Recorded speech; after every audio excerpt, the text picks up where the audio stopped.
When you think of some of hip hop's biggest power couples, some names that might come to mind are Beyonce and Jay-Z, maybe more recently Rihanna and A$AP Rocky, perhaps even Offset and Cardi B. But before all of them, in the 90s, there was Lil' Kim and the Notorious B.I.G., who were perhaps the biggest hip hop couple ever seen at that time. Biggie was and still is a legendary rapper who had a crazy flow, great storytelling, and a classic catalog, as well as commercial sales to back his stats up. Lil' Kim, on the other hand, helped the female rap scene find its identity, differentiated herself, some would say broke a lot of barriers, and find fans who would make the genre bigger in the future. The two met in the early 90s, and funnily enough, hip-hop is exactly what brought Lil' Kim and Biggie together. At the time, Kim was about 17, turning 18, and completely unknown to a larger audience, although she was frequently practicing her skills in impromptu rap battles in the streets of Bed-Stuy in Brooklyn. That's how Biggie and Lil' Kim met.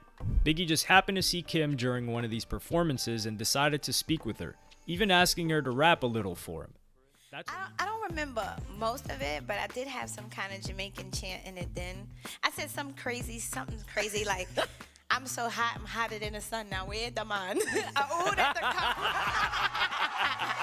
I was doing a bogle and Big was like, ooh. That's when he knew she would become a big hip-hop star one day. The two started off as friends, although soon after it was obvious that there was something more than just friendship between Lil' Kim and Biggie. At the time, Biggie was still dating his high school sweetheart and baby mama, Jan Jackson, so his relationship with Kim wasn't quote-unquote legitimized until late 1993 when Biggie called it quits with his baby mama. Thus, the Lil' Kim and Biggie saga officially started. Biggie's first power move with Kim was forming a junior mafia, a rap group consisting of Big's longtime friends, including Lil' Kim herself, who was the only female member in the faction. Biggie actively started coaching Lil' Kim and mentored her artistically. He taught Kim his signature cadence and flow and allegedly even helped her write some of her tracks for the debut album Hardcore. People usually give Kim less credit than she deserves for her tracks, as many people believe that Biggie completely created Lil' Kim from scratch, which was debunked by people who worked with both in the mid-90s. Jacob York, who worked as a producer for Hardcore, said on multiple occasions that while Biggie trained and helped Lil' Kim get her groove, he never specifically wrote raps for her records. As Jacob York once mentioned in the interview, it was more about her being taught how to rap, because Kim always understood what to write. Understanding this fact is important to get a better idea of what Kim and Biggie's relationship was actually like. All things suggest that Kim wasn't just Biggie's supporting cast, and in her own words, Biggie became my friend, my lover, my everything. I was his biggest fan. He knew I would be the biggest female rapper. I think I inspired him to want to do different things and be different. We were a match made in heaven, like Sonny and Cher or Ashford and Simpson. Unfortunately for her, Biggie couldn't stay in a monogamous relationship for long. And less than a year after the official start of his relationship with Lil' Kim, he met his future wife, Faith Evans, on the set of a photo shoot for Bad Boy Records. In multiple interviews, Biggie mentioned that he knew that Faith Evans was that woman from the get-go. After the photo shoot, they exchanged numbers, which led to a couple of outings, and only 8 days after their first meeting, Biggie proposed to Faith Evans. In his own words, I married her after knowing her 8 days and I was happy. That was my baby. At the same time, with us being so spontaneous, we did it backwards. Only a month after that, the two got married, though allegedly, Biggie never stopped dating Lil' Kim, thus creating a heated and dramatic love triangle.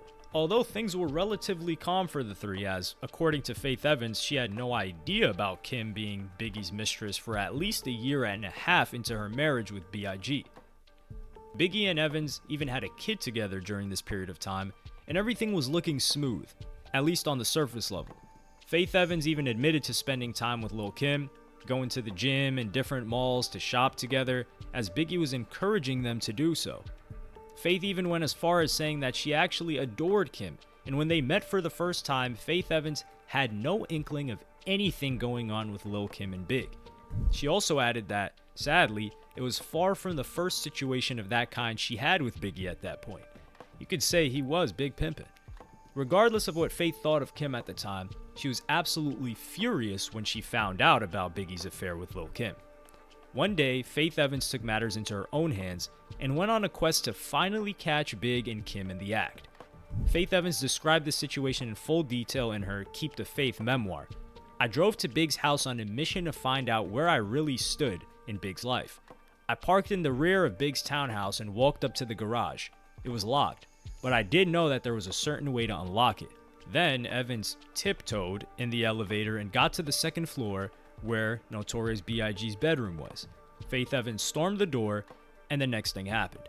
I grabbed some chick out of the bed and started beating her ass. I stopped throwing punches for a minute to get a good look at the chick I was beating up. It was Lil' Kim.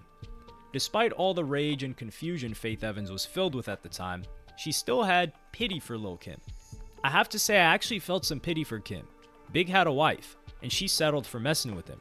Then he started dating Tiffany, rapper Charlie Baltimore, and Big had a wife and a mistress, and Kim still settled for being the other woman. It seemed pretty sad to settle for that.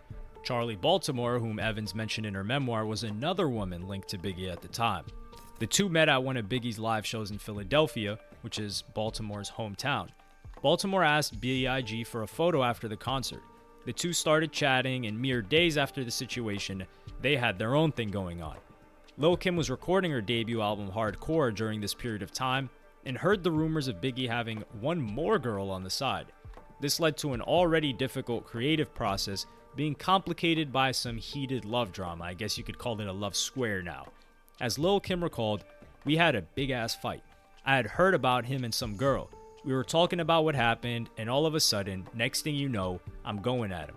We're just going at it. And I hit Biggie so hard, I said, 'You have to stay because I might need you to help me with my lines.' And he was like, 'I'm not helping you. I'll hear it when it's done.'" She remembered. Lil' Kim felt like she was left behind with all the other women around B.I.G., and all Kim wanted was Biggie to treat her like a baby, be with her 24/7, and she needed, quote, his support in the studio as well. Just like Faith Evans said, there were way more women in Biggie's life than the public knows about, and even Lil' Kim, who was Big's mistress for years, had to constantly deal with that. In one of the interviews, Kim recalled a situation where Biggie allegedly beat someone up and was taken to court, and she had to testify to help him stay out of trouble. The problem was that very day, Lil' Kim caught Biggie with another unnamed girl. I was really mad as hell. I had caught Biggie effing a girl, like in action, and I was sick, and I had just bailed him out of jail that day too. Unfortunately, the lack of support, Big's constant affairs with different women, and dramas were exactly the reasons Lil' Kim had to make some tough decisions throughout her time with him. During the same time gap before the release of Lil' Kim's debut project, she found out that she was pregnant. Kim for sure knew it was Big's kid. Lil' Kim told about it to her sister, her mother, her producer, and Biggie himself. Kim's mother and sister were very supportive and encouraged Lil' Kim to decide what to do next herself, while Kim's producer and Biggie weren't fans of the idea of Kim keeping that child as it was. In Big's own words, not good for the business, and that it was the wrong time for that. Lil' Kim's producer gave her some money, and she went to the hospital shortly after. Years later, Kim spoke on that situation. "I already knew the kind of relationship that Biggie and I had, and I knew that having a child was something that couldn't take place." As Kim's close friend, Iasera, said, "I think to this day she wishes she would have had it, but she couldn't do it. It wasn't her time." In the end, Faith Evans couldn't handle all the roller coaster of emotions Biggie's lifestyle brought into her life, so she prioritized herself and moved from his house, which led to her relationship with Big slowly fading. Allegedly, they were on and off several times, and even though they were still officially a married couple, Biggie still had an ongoing relationship with Lil' Kim and Charlie Baltimore at the time.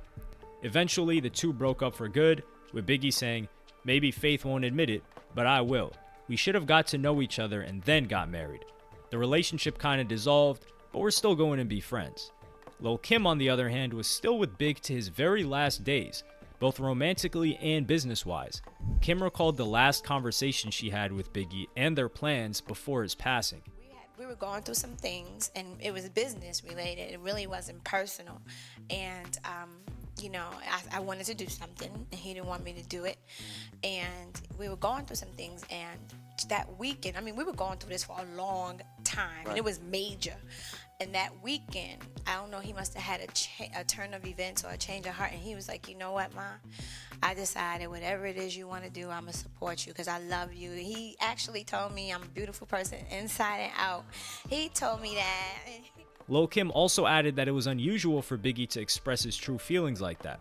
So perhaps he knew that something was wrong days before his passing. On March 8, 1997, Biggie was shot dead in a drive-by shooting incident. The rap world was shaken, especially given that another young, extremely talented, and influential rapper, Tupac, died not so long ago in a similar fashion. Both Lil' Kim and Faith Evans, who were still officially Biggie's wife at the moment of his death, were present at his funeral.